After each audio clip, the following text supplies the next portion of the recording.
Welcome. We're so glad you're here for this special explainer from Revival Waves of Glory Ministries.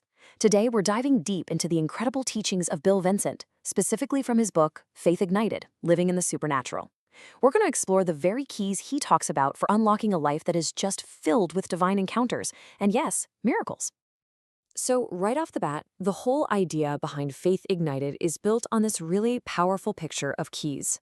The book suggests that God doesn't just want us to, admire the supernatural from afar. No, he actually provides specific, practical tools, keys to unlock and even start incredible things in our lives. This isn't just some abstract theory. It's about getting access to a whole new level of experience with him. So, how exactly do these keys work? Well, the book introduces a core concept right away, something called a threefold cord. You know how a rope woven from three different strands is incredibly strong, right? It's not easily broken? Well, in the same way, these three spiritual elements, faith, God's presence, and the anointing, they work together, creating this powerful synergy that unlocks the supernatural. All right, so here's our game plan for today. We're going to start with that foundational threefold cord. Then we'll get into the different levels of faith.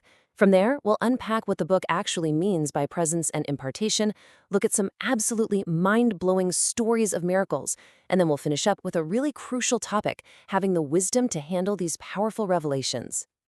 Okay, let's dive right in and look closer at this foundational idea. This is really the engine that drives everything else in the book. It's this concept of three interwoven cords that, when they come together, create something so much stronger than any single one of them could be alone.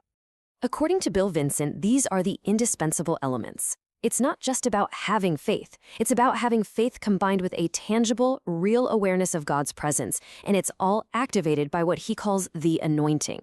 That's the divine empowerment for a specific task or moment. When these three things line up, the potential for supernatural experiences just skyrockets. All right, that first and most talked about cord is faith. And what's so fascinating is that the book explains that faith isn't just this one-size-fits-all concept.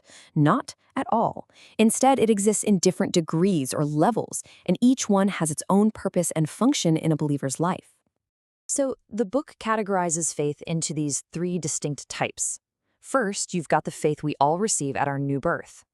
Then there's a kind of faith that we can intentionally develop and grow over time. And finally, there's this special kind of faith that just comes as a direct gift from God for a specific moment or specific situation.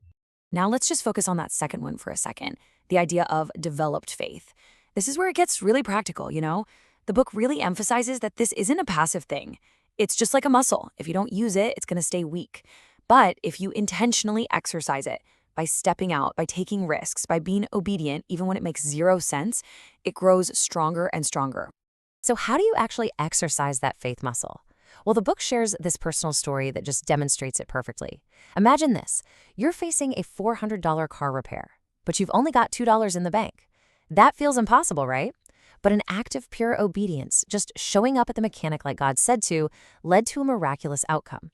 It was a total divine setup, designed to build that developed faith. Okay, let's move on to the next strand of the cord and see how this all builds. Because it's not just about our personal faith. It's also about learning to recognize and tap into God's tangible presence and what the book calls the ministry of impartation. And this is where things get really dynamic. The book describes this as something you can actually feel, a palpable, noticeable power in the atmosphere that is specifically there to do things like healings and signs and wonders. It even suggests this presence can linger, and it references that incredible story from the Bible where a dead man was revived just by touching the bones of the prophet Elisha. Wow. Now, a key concept here is divine timing. The book makes this crucial distinction between two Greek words for time. You've got chronos, which is just clock time, right? 1 minute after another. But then there's kairos, and kairos is a strategic, opportune, God-appointed moment. The author argues that learning to recognize when a kairos moment is happening is a major key to unlocking the supernatural. We are really just scratching the surface of these deep concepts here. For anyone who wants to go further, to dive deeper into these teachings on God's presence, on impartation, on divine timing, the ministry's website, revivalwavesofgloryministries.com, is just an incredible resource, absolutely packed with teachings. So, what happens when that developed faith we were talking about collides with a kairos moment of God's manifest presence? Well, that's when things get truly extraordinary. The book is just filled with accounts of miracles that completely defy natural explanation. And it's a fair question, right? What does this actually look like in real life? The author doesn't just leave it as some theoretical idea. He answers by providing these vivid, first-hand accounts of what happens when these principles are actually put into practice. Okay, get ready for this one. This is one of the most dramatic stories in the book. A friend, an apostle in training with blue hair, was being challenged by God to believe for $25,000. With the deadline getting closer and closer, God told him to open an empty hotel drawer 7 times. I mean, can you imagine?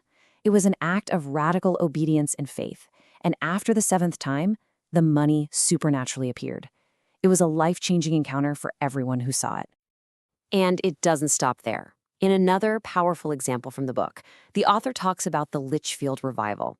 He saw a vision of $100 bills floating down from heaven, and soon after, people just started finding them in their Bibles, in their purses. Over $1,000 in cash was supernaturally provided, proving that God's provision can show up in the most unexpected ways. This account is such a powerful example of that third type of faith, the gift of faith. The author was instructed by God to promise that every single person at this conference would be healed, a promise that went way beyond his past experience. But operating under this specific God-given surge of faith for that moment, he saw incredible miracles, including people getting right up out of their wheelchairs and deaf ears popping open. So, receiving these incredible supernatural gifts is one thing, but stewarding them correctly, that's a whole other ballgame.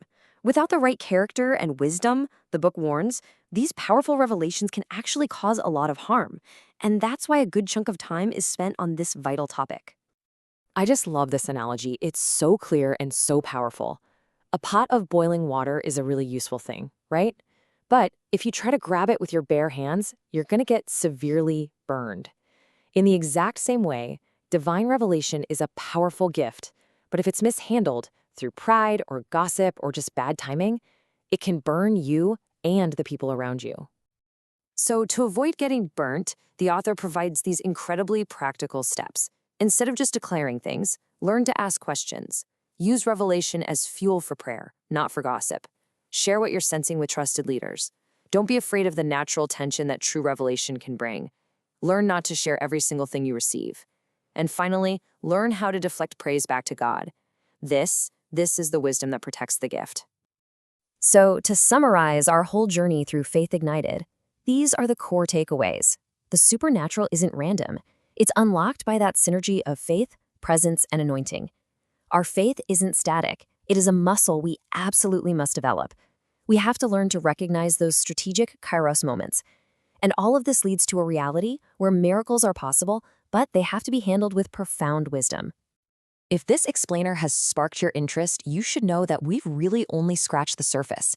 Bill Vincent has actually authored over 125 books on these topics and so much more. You can explore this vast library of teachings and resources at the ministry's official website. That's revivalwavesofgloryministries.com. And we'll end with the question this entire book seems to pose to its reader.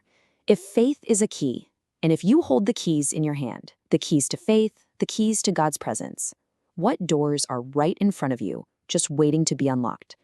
Thank you for listening to the Deep Dive Podcast.